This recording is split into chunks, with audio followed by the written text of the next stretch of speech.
What's going on, boys and girls? Today I want to talk about squatting. Squatting is what I'm doing right here. Most of us know what it is. We know what it looks like. We used to do it when we were kids. The problem is we stopped doing it when we're adults, and this is when we need it most. Squatting is arguably one of the most important strength exercises anybody can do. After walking, I'd argue it's probably the most important general exercise anybody can do. Today, I'm going to show you 3 versions. So starting with squat version number 1 is a basic squat. It looks just like this. Both legs are side by side. They're doing the same thing. A really good example of a basic squat is sitting in a chair. It's a great example. When I was in junior high school, play sports in Texas, you probably used a barbell like this. But the equipment you use doesn't matter. You could use anything. This is a little bitty weight. You could also use a much heavier weight. They call this a goblet squat. You could hold anything that has weight. There's a tire. Anything that has weight, a weight is a weight is a weight. Squat version number 2 is a little bit more advanced. It's called a split squat. Don't make it complicated. It looks just like this. Basically making 90-degree angles with both your legs. Of course, when you do this version, you're going to do both sides equal reps. So obviously, you can add a weight, any kind of weight. It just makes the same exercise a little harder. So the third and final squat variation is what they call a rear elevated split squat. It used to be called a Bulgarian split squat. Don't get caught up in the names. It's basically the same exercise I just showed you, except now you're hooking your foot safely from behind. You can also use a weight to make it harder. So now that I got all that out of the way, let's go back to the first version, the basic squat. There's some things you need to know to stay safe. First and foremost, never let your back round like I'm doing right here. Rounding is bad. It's dangerous, especially if you have weight. So make sure to keep your back straight.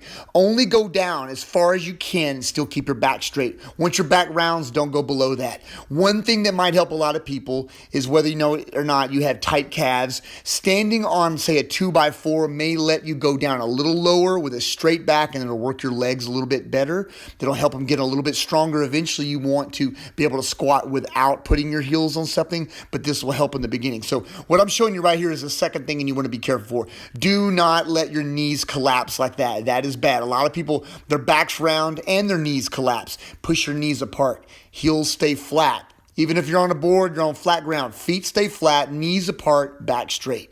And now once you use weight and you get stronger, these things will be automatic. You'll practice them over and over and over again. Eventually, they will be very easy to do. So moving right along, this is the second squat variation, the split squat. Basically, I'm getting down and starting from the bottom. Knee on the ground, I'm making a 90-degree angle with my legs. Back foot is up on your toes. Notice the front leg. When you do this exercise, it's mostly the front leg that's doing the work. I think about pushing backwards to straight. So I come down, forward, carefully, slowly. I push backwards to straight.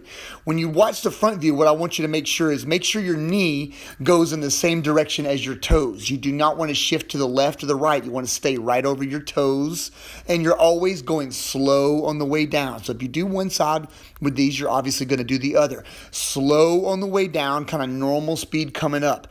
And you just practice this over and over and over. It's hard in the beginning, but you get better and stronger over time. As you get stronger, the easiest way to make it harder is to add a weight. You start slow and move safely. So now let's look at squat number 3, the last one. This is basically the same as the one you just saw, except now I'm hooking my foot behind me safely.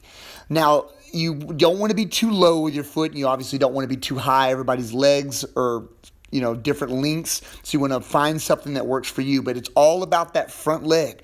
See, it's a nice angle. One thing that I didn't talk about before is you don't want your knees to go way past your toes. You see how my knee is basically right behind my toes?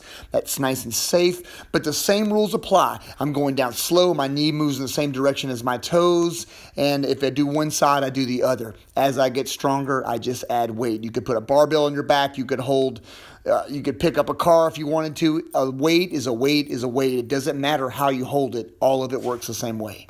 So now let's do a little recap. Let's pretend you're starting from the beginning.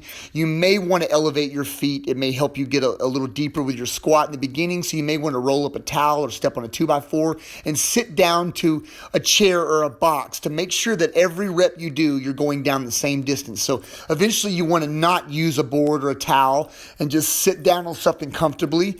Eventually, you don't want to be sitting down or anything. So you would move that out of the way and just use your body weight, no weight, and just get used to doing what they call air squats, practice these over and over until you get better. As you get better, you're getting stronger. Then you can add a weight and any kind of weight you want to. It makes the exercise harder. You will get stronger. It will burn a lot of calories. It does a lot of good things. Don't make it complicated. Start slow and practice a lot.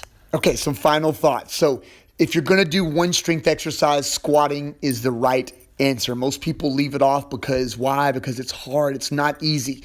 But you start slow. Perfect form. Start with just your body weight. Work up to using some heavier weight. Do not be afraid to challenge yourself and push yourself safely. They're worth their weight in gold.